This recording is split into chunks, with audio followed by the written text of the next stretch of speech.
Hello, என்னடா ஃபேனோ paper fan அடிச்சு ஊதுறேன்னு பார்த்துக்கிட்டு இருக்கீங்களா? ஆமாம், இந்த நிலமை தான் வரும். வெயில் ஒரு சைடு போட்டு கொளுத்துது, இன்னொரு சைடு கரண்ட் பில்லு கொளுத்துது. என்ன பண்ணுறதுன்னு தெரியல. கரண்ட் பில்லு ஏறிக்கிட்டே போகுது. வெயில் ஃபுல்லாக அவ்வளோ கொளுத்தோம், நம்ம கரண்ட் ஏசியை வச்சு ஆய் பண்ணுறோம். அதனால் ஏசி பில்லும் வந்துகிட்டே இருக்குது நிறையா. என்ன பண்ணணும், அதுக்கு தான் இந்த டிப்ஸ் கேளுங்க. இருக்கிற ஏசி ரிமோட்டை வச்சே நம்ம கரண்ட் பில்லை கம்மி பண்ண முடியும். எப்படி பண்ணுறது, சேமிக்கிறது, அதை தான் நம்ம பார்க்க போகிறோம். ஏசி ரிமோட்டில் நிறைய பட்டன் இருக்கிறது உங்களுக்கு தெரியும். அதில் மெயின் நம்ம வந்து பவர் ஆஃபு, பவர் ஆனு, அதை தான் நம்ம செஞ்சுக்கிட்டு இருக்கோம். அதை தவிர்த்து நிறைய பட்டன்ஸ் இருக்குது இதில். அந்த பட்டனை வச்சு நம்ம ஏசியோட கரண்ட் பில்லை கம்மி பண்ண முடியும். நமக்கு வேண்டிய ஏசி காற்றையும் நம்ம வாங்கிக்கலாம். ஏசி ரிமோட்டில் பல்வேறுவான மோடு இருக்குது, வெவ்வேறு அதாவது பயன்பாட்டுக்காண்டி மாற்றுவது. ஒன்று வந்து கூல் அப்படின்னு இருக்கும், கூல் பட்டன் இருக்கும், அது வந்து குளிர்ச்சியான காற்றுக்காக வைக்கிறது. இன்னொன்று வந்து ட்ரைன்னு இருக்கும், மழைத்துளி அந்த அறையில் உள்ளதை வந்து ஈரப்பதத்தை குறைக்கிறதுக்காண்டி இருக்கும். அப்படி இருக்குது ட்ரை. இன்னொன்று வந்து ஃபேனு, கம்பல்சரி இல்லாமல் நம்ம ஃபேனை மட்டும் போட்டுட்டு இயங்க வைக்கலாம். அடிக்கடி நம்ம கூலையே போட்டுட்டு இருந்தோம்னா, கூலிங் போட்டுட்டு இருந்தோம்னா அது வந்து கரண்ட் பில் கூட தான் செய்யும். 2 மணி நேரம் ஓடினோடனே கம்ப்ரெசர் ஆஃப் பண்ணிவிட்டு ஃபேனை மட்டும் போட்டுருங்க. அது ஓடிச்சுன்னா உங்களுக்கு கம்ப்ரெசர் இல்லாமல் ஃபேன் விசிறி மட்டும் ஓடிக்கிட்டு இருக்கும். அதனால் நம்மளோட கரண்ட் பில்லும் கம்மியாகிறதுக்கு சான்ஸ் இருக்குது. இது வந்து நமக்கு தேவையில்லை, ஏற்கனவே ஹீட்டாக தான் இருக்குது. இருந்தாலும் இந்த பட்டனை பற்றி தெரிஞ்சுக்கோங்க.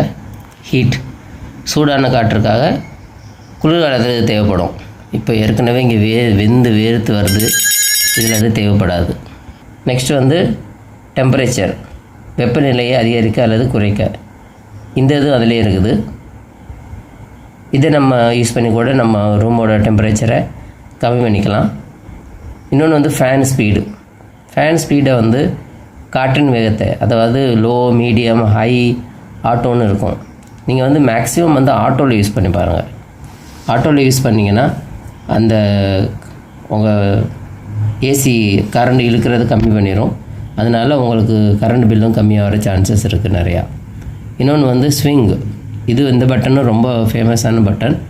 இது நம்ம ரிமோட்டில் இருக்குது. இது என்னென்னா எந்த பக்கட்டும் நமக்கு ஏசி தேவையோ அந்த பக்கத்து மட்டும் நம்ம திருப்பிக்கலாம். அது மட்டும் இல்லாமல் இது ஃபுல்லாக ரூமை கூல் பண்ணணும் அப்படின்னு அவசியம் இல்லை.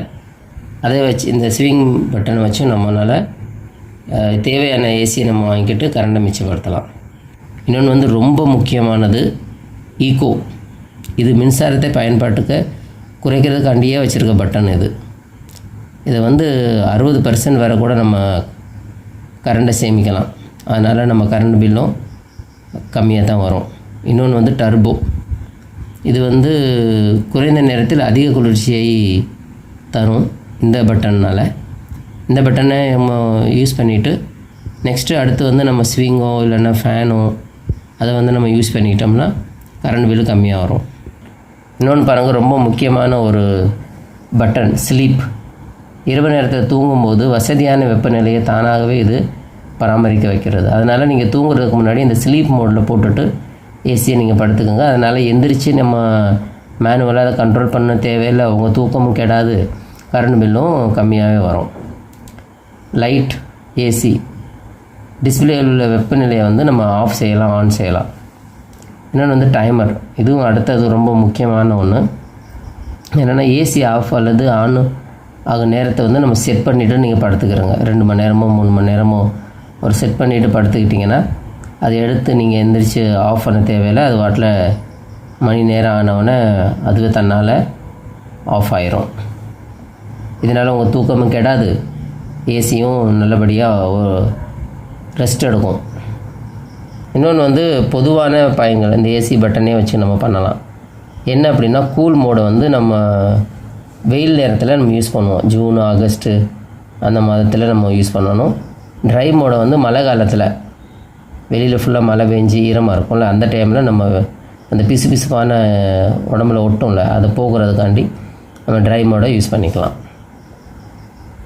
வீட்டில் உள்ளவங்க தெரியாமல் ஏதோ பட்டன் அமைக்கிட்டாங்க அப்படின்னா இல்லை ஆஃப் பண்ணணும் அப்படின்னாலும் நம்ம இதை வந்து பண்ணிக்கலாம். ரிமோட் நீங்கள் வச்சே பண்ணிக்கலாம். ரிமோட்டை லாக் பண்ணுறதுக்கு இல்லைனா ஈக்கோ மற்றும் செல்ஃப் பட்டனை சேர்த்து ரெண்டையும் ஒன்றா அமுக்கணும். ஈக்கோ பட்டனையும் செல்ஃப் க்ளீனு இந்த பட்டன் சேர்த்து அமுக்குனிங்கன்னா அது லாக் ஆகிக்கிறோம். மறுபடியும் அமுக்குனிங்கன்னா அதுவே அன்லாக் ஆகிக்கிறோம். ஒரு முக்கியமான விஷயம் பாருங்கள், வீட்டில் உள்ளவங்க தெரியாமல் வேறு யாரோ பட்டன் அமுக்கிட்டாங்க. அதனால் ஒழுங்காக வேலை செய்யலைன்னா என்ன பண்ணுங்கள், ரீசெட் பட்டன் அழுத்துருங்க.